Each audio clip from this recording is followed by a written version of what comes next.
திருவண்ணாமலை அங்காளம்மன் மயானசூரை உற்சவத்தை காணொளி வாயிலாக வழங்கிக் கொண்டிருப்பது உங்கள் ஈஸ்கொயர் பிளே ஆன்மீகம். ஓம் நம சிவாய. வணக்கம் நண்பர்களே, மீண்டும் உங்கள் அருணை மாரவி. சென்ற காணொளியை நிறுத்திய இடத்திலிருந்து அங்காளம்மன் கதையை தொடருவோம். பார்வதி சிவபெருமானிடம் பிரம்மனின் ஆணவத்தை போக்க அவரின் 5 தலைகளில் ஒரு தலையை கிள்ளி எடுத்துவிட வேண்டும் என்று கூறுகிறார். அதன்படியே சிவபெருமான் பிரம்மனை அழைத்து கண்டித்தார். இருவருக்கும் இடையே வாக்குவாதம் ஏற்படுகிறது. முடிவில் சிவபெருமான் கோபத்துடன் பிரம்மாவின் 5 தலைகளில் ஒரு தலையை கிள்ளி எடுத்து விடுகிறார். வலியால் துடித்த பிரம்மன் சிவபெருமானை பார்த்து, கிள்ளிய தலை உன் கையிலேயே ஒட்டிக்கொள்ளட்டும், உனக்கு வழங்கும் உணவு அந்த தலையே சாப்பிட்டு விடும், நீ பித்தனாக அலையக்கடவா என்று சாபமிடுகிறார்.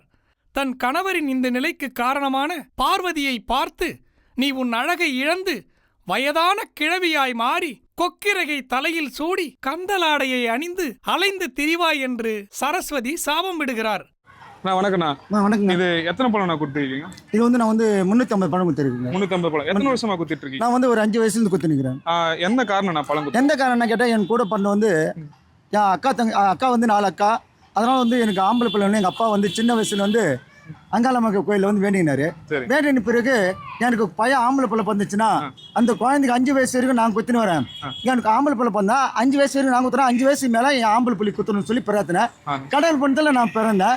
எனக்கு 5 வயசுலேருந்து பழம் குத்துன்னு வரேன். எனக்கு கடவுள் பண்ணதில் எனக்கு 6 ஆம்பளை பசங்க. என் கூட பண்ணுறது 4 அக்கா ஒரு தங்கச்சி. அங்காளம்மா புண்ணியத்தில் எனக்கு 6 ஆம்பளை பிள்ளை. பிள்ளைமே வந்து லிங்க அண்ணாமலையார் பேர் தான் வச்சுக்கிறேன். கடவுள் பண்ணதில் அங்காளம்மா அருளால் எந்த குறை இல்லாமல் நோடி இல்லாமல் நல்லா இருக்கிறாங்க. இது பழம் குத்துறப்போ உங்களுக்கு அந்த வலிக்காதாண்ணா? இல்லைங்க, வலி இல்லை. அம்மா அருளால் அந்த வலி தெரியாதுங்க ஐயா. இல்லை, ஆக்சுவலாக நான் உங்களை பார்த்தேன்.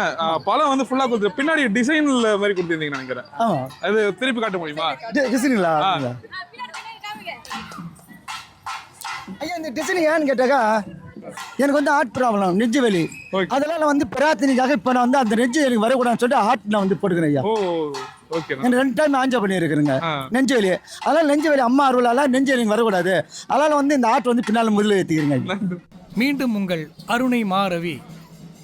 பிரம்மன், சரஸ்வதி ஆகியோரின் சாபப்படி சிவபெருமானும் பார்வதியும் பல இடங்களில் அலைந்து திரிகின்றனர். பார்வதி இறுதியில் திருவண்ணாமலை சென்றடைகிறார். அங்குள்ள ஈசான்ய தீர்த்தத்தில் மூழ்கியவுடன் பார்வதியின் வயதான தோற்றம் மறைந்து பழைய உருவத்தை அடைகிறார். பின்பு அங்கிருந்து கிழக்கு பக்கமாக மேல்மலையனூருக்கு வருகிறார். மேல்மலையனூர் அப்போது மலையரசம்பட்டினம் என்று தலபுராணத்தில் உள்ளது. மலையரசம்பட்டினத்தில் மலையரசன் என்ற அரசன் ஆட்சி செய்து கொண்டிருந்தான். அவனுடைய பூங்காவனத்தில் புற்றுருவாய் பார்வதி தேவி விட்டிருக்கிறார். அங்கு காவலாளியாக மீனவ குலத்தைச் சேர்ந்தவர்கள் இருந்துள்ளனர். திடீரென உருவான புற்றுக்கு அந்த மீனவர்கள் மஞ்சள் குங்குமம் வைத்து புடவை சாற்றி தீபமேற்றி வழிபட்டு வந்தனர்.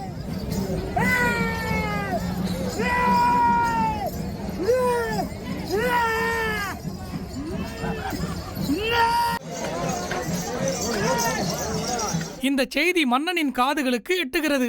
அந்த புற்றை இடித்து அப்புறப்படுத்துமாறு கூறுகிறார். மீனவர்கள் எவ்வளவோ தடுத்தும் கேட்காமல் புற்றை இடிக்க கடபாரையை ஓங்கியவுடன் பூதகணங்கள் உருவாகி மன்னன் மீனவ காவலாளியை தவிர மற்றவர்களையும் மறையச் செய்து விடுகின்றன.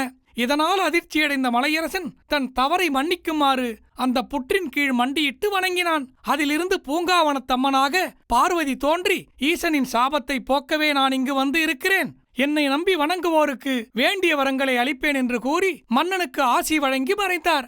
அன்றிலிருந்து மீனவ பரம்பரையினரே இந்த கோவிலில் பூஜை செய்து வருகின்றனர். இந்த வேஷம் பேர்னா குறத்தி வேஷம். இது எதனால இந்த வேஷம் வந்து நீங்கள் பர்டிகுலராக போடுறீங்க? இந்த வேஷத்துக்கு உண்டான மகிமை என்னன்னா, நமது அங்காள பரமேஸ்வரி அம்மன் மயானசூரை உற்சவம் சொல்லக்கூடிய நிகழ்ச்சியில் அங்காள பரமேஸ்வரி அம்மன் வந்து இந்த குறத்தி அவதாரம் இருந்து அந்த வல்லால கண்டி நிசோசனி என்று சொல்லக்கூடிய உடலை கிழித்து சிவனை மீட்டும் குறி சொல்ல போவாங்க. குறி சொல்லும் நிகழ்ச்சியாக இந்த குறத்தி வேடாணி போயிட்டு. ஆனால் இது எத்தனை வருஷமா இந்த மாதிரி வேடம் அணிஞ்சிருக்கு? நான் குறைஞ்சபட்சம் ஒரு 10-15 வருஷமாக இந்த குறத்தி வேடம் அணிஞ்சிட்டு இருக்கேன். ஏதாவது வேண்டுதலா இல்லை தலைமுறையாக பண்ணக்கூடிய ஒரு காரணம்? இல்லை, நாங்கள் அப்பையிலிருந்தே பண்ணிட்டு இருக்கோம். காப்பு கட்டி அங்காளம்மனுக்கு நேர்த்தி கடனாக இந்த குறத்தி வேடம் அறிந்து குறக்கூடை எடுத்து அங்கே சூற விடுற இடத்துல போய் நாங்கள் சூற விட்டு வந்துடுவோம். அங்காளம்மனுடைய சிறப்பு வந்து நீங்க சொல்லணும்னா என்னவா இருக்கும்? உங்களுடைய பார்வையில் அங்காள பரமேஸ்வரி அம்மன் அருளா என்னன்னா, அங்காள பரமேஸ்வரி அம்மன் வந்து அகத்தை அழிக்க வந்த காளி, அகங்காளி. அதுதான் அங்காளி. அகம் என்றால் தன்னுடைய தீய எண்ணங்களை அழிக்க வந்த காளி. இந்த வல்லாள கண்டன் என்பவன் ஒரு கொடிய அரக்கன். அவங்க வந்து பிரம்மனுடைய மகனாக பிறந்து திலோத்தமைக்கும் பிரம்மனுக்கும் பிறந்த மகனாகப்பட்டவன் வல்லாளகண்டன். 5 பேர்: வல்லாளகண்டன், இருளகண்டன், சுஸ்வாலகண்டன், மோகனகண்டன், பூவாலகண்டன் என்று சொல்லக்கூடிய 5 கண்டர்கள். அந்த வல்லாளகண்டனுக்கு மனைவியாக நிசோசனி என்ற ஒரு பெண்ணை மனம் முடிச்சு வைக்கிறாங்க. அந்த நிசோசனிக்கு ரொம்ப நீண்ட காலமாக குழந்தை இல்லை. அந்த குழந்தை இல்லாத பட்சத்தில் அம்பாள் அந்த நிசோசனி என்ன செய்கிறாள்னா, தன்னுடைய கணவன்கிட்ட போகிறார். இந்த மாதிரி எனக்கு குழந்தை இல்லை, குழந்தை வேணும்னு கேட்கும்போது இவர் போகும்போது நாரத மாமுனி வரார். நாரதர் வந்து சொல்கிறாரு, சிவனை நோக்கி தபம் பண்ணுங்க, சிவனே வந்து உங்களுக்கு வரம் கொடுப்பார். வரம் கொடுக்கும்போது அவர் கேட்கும்போது, நீங்களே எனக்கு மகனா, யார்? சிவனே எனக்கு மகனாக பிறக்க வேண்டும் அப்படின்னு வரம் கேட்பார். அந்த மகனாக பிறந்த மகனுக்கு இந்த பூமி ஒரு தொட்டிலாகவும், இந்த வானம் ஒரு ஆகாய குடையாகவும், 4 வேதங்கள் 4 சங்கிலியாகவும், மற்றும் இந்த நட்சத்திரங்கள்லாம் அந்த சிவனாக பிறக்கக்கூடிய குழந்தைக்கு கிளிகிளிப்பாகவும் மாறணும்னு அது வல்லாளகண்டனாகப்பட்ட வரம் கேட்பான். அந்த வரத்தை கொடுத்த வாக்கிலே சுவாமி வந்து நிசோசனி வயிற்றில் குழந்தையாக தங்கிடுறாரு. அந்த புதிய பரமசிவனாகப்பட்டவர் வயிற்றில் வளர வளர இந்த பழைய பரமசிவனாகப்பட்டவர் தேஞ்சு கொண்டே போகிறார்.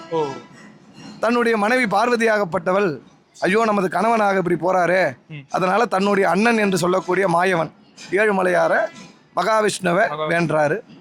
அவர் வந்து சொல்றாரு இந்த கதையை என்ன என்றால், நீ மாயக்குரத்தியாக வடிவெடுத்து இந்த வல்லாளப்பட்டணத்தை நோக்கி குறி உரைக்க வேண்டும். குறி என்னென்ன நீ என்ன பண்ண, நீ யாருக்கு பிறந்த என்னென்னு குறியை உரைத்துட்டு அந்த குறியை சொன்ன பிறகு நீயே ஐவேலங்காட்டுக்கு அடியில் ஆலமரத்துக்கு அடியில் ஒரு தாய் கிழவியாக வேடம் போடணும் அப்படின்னு மகாவிஷ்ணு சொல்கிறாரு. அந்த தாய் கிழவியாக வேடம் பூந்து அந்த நிசோசனியை பிரசவம் பார்க்க போகிற மாதிரி போய் கருவழிக்க வேண்டும் அப்படின்னு மகாவிஷ்ணுவாகப்பட்டவர் சொல்கிறார். அதே மாதிரி அம்பாள் உள்ளே போகிறாங்க. இந்த குறியெல்லாம் சொல்கிறாங்க, வல்லாளகண்டனுக்கு குறியெல்லாம் சொல்கிறாங்க. நீங்கள் இப்போ நிசோசனி யார், எப்படி குழந்தை பிறக்க போகுது, எப்படியெல்லாம் நாட்டை ஆள போகிறேன்னு அம்பாள் குறி உரைக்கிறாங்க. அதன் பிறகு அம்பாளே போய் தாய் கிழவியாக வேடம் பூந்து வருகிறாங்க. இது தாய் கிழவியாகப்பட்டவளை வல்லாள மகாராஜா போய் கேட்குறாரு, வல்லாளகண்டன் வந்து கேட்குறாரு, இது மாதிரி என்னுடைய மனைவி நிறமாத கர்ப்பமாக இருக்கிறாங்க, அந்த மனைவியுடைய பிரசவம் பார்க்கணும், நீங்கள் வாங்கம்மா அப்படின்னு. அதே மாதிரி அம்மாள் அங்காள பரமேஸ்வராக பார்த்து தாய் கிழவியாக வேடம் பூந்து நிசோசனி இருக்கின்ற வல்லாளப்பட்டினத்துக்கு வருகிறாங்க. அந்த அங்காள பரமேஸ்வரியாகப்பட்டவள் தாய் கிழவியாக ரூபம் கொண்டு என்னென்ன கேட்குறான்னா, புது முறம், எண்ணெய் ஒரு குடம், சூரிய கத்தி, ஒரு பானை, இந்த மாதிரியெல்லாம் கேட்குறாங்க. இதெல்லாம் நம்ம கடைசியாக எடுத்துகிட்டு போவோம். இதெல்லாம் கேட்கவே அந்த வல்லாளகண்டனாகப்பட்டவர் கொடுக்குறார். அந்த வல்லாளகண்டவனாக கொடுத்தவர் அம்பாள் உள்ளே போகிறாங்க. தன்னுடைய உருவத்தை மாற்றி டமரக சூழ அஸ்தம்னு சொல்லக்கூடிய கத்தி கபாலன்னு 16 கரங்களை தாங்கி அந்த வல்லாளகண்டியுடைய வயிற்றை கிழித்து சிவனாகப்பட்டவரை அந்த புது முறத்தில் ஏந்தி கொண்டு அம்பாள் காளி ரூபமாக வருகிறார்கள். அது காவலாக இருந்த பாவாடராயனும் வீரபத்ரனும் அந்த வல்லாளகண்டன் என்று சொல்லக்கூடிய 5 அரக்கர்களையும் அழிக்கிறார். அதுதான் இந்த மயான கொள்ளை நிகழ்ச்சியாக நடைபெறுகிறது. 2 விதமான கதைகள் சொல்கிறார்கள். இந்த பிரம்ம கபாலம், சிவபெருமான் பிரம்ம கபாலத்தை எடுத்ததாகவும், அந்த பிரம்ம கபாலமாகப்பட்ட சுவாமியுடைய கையில் பிடிச்சு கொண்டு சரஸ்வதியுடைய சாபத்தினால் அம்பாளுக்கும் பிரம்ம கபாலம் பிடித்து அந்த பிரம்மஹத்தி தோஷம் தீர்வதற்காக அம்பாள் ஈசானத்தில் வெந்த புணம், வேகாத புணம், பச்சை பிணங்கள் எல்லாம் தின்னு அம்பாளாகப்பட்டவள் அந்த பிரம்மஹத்தி தோஷம் தீர்வதற்காக கொட்டை, கொழுக்கட்டை மற்றும் அவரை துவரைன்னு சொல்லக்கூடிய மல்லாக்கொட்டைன்னு சொல்லக்கூடிய காய்கறிகள் மற்றும் பொருட்கள்லாம் இறைத்து அந்த கபாலமாகப்பட்டது கீழே பொறுக்கின்ற வேளையிலே அம்பாள் தன்னுடைய வலது காலால் அந்த கபாலத்தை மெரித்து உடைத்ததாக ஒரு கதை உண்டு. அதுதான் இந்த மயான கொள்ளை நிகழ்ச்சியாக வருடா வருடம் நமது திருவண்ணாமலையிலே 3 விதமான ஆலயத்தில் இந்த நிகழ்ச்சி நடக்கிறது. சிவன்படை வீதி அங்காளம்மன் ஆலயத்திலையும், மற்றும் திருமஞ்சன கோபுர வீதி அங்காளம்மன் ஆலயத்திலும், மற்றும் புதுவாணியகுள 8வது தெரு அங்காளம்மன் ஆலயத்திலும், இந்த 3 அங்காளம்மன் ஆலயத்திலும் இந்த நிகழ்ச்சியை வருடா வருடம் இந்த பக்தர்கள் நடத்தி கொண்டு வருகிறார்கள். அதன்படி நாங்கள் எல்லாரும் வேஷம் போட்டு இந்த மயான கொள்ளையை சிறப்பாக நடத்தி தருகிறோம்.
சிவன் ராத்திரி நடு இரவு 12 மணிக்கு போய் உரு போடுவோம்.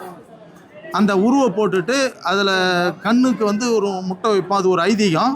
அந்த முட்டையை வந்து குழந்தையே இல்லாதவங்க அந்த முட்டையை சாப்பிட்டா அடுத்த வருஷம் மயான கொள்ளைக்குள்ளே அவங்களுக்கு குழந்தை வரும்னு இது வரைக்கும் இந்த ஐதீகம் நடந்துக்கிட்டு தான் இருக்குது. அதே மாதிரி கும்பத்தன்னைக்கு கும்பத்து சாப்பாடு சாப்பிட்றவங்களுக்கும் அடுத்த வருஷம் குழந்தை பிறக்குன்னு ஒரு ஐதீகம். இது வரைக்கும் அது நடைமுறையில் இருக்குது. நிஜமான நிதர்சனமான உண்மை நடக்குது. இப்போ அந்த உருவில் வந்து முட்டை வைக்கிறீங்களா, வச்ச அன்னைக்கு அந்த நைட்டே அந்த முட்டை எடுப்பாங்க, மறுநாள் அம்மன் போய் சூற விடும் போது தான் அந்த முட்டையை எடுப்போம். மகிழ்ச்சி. நன்றி நன்றி நன்றி.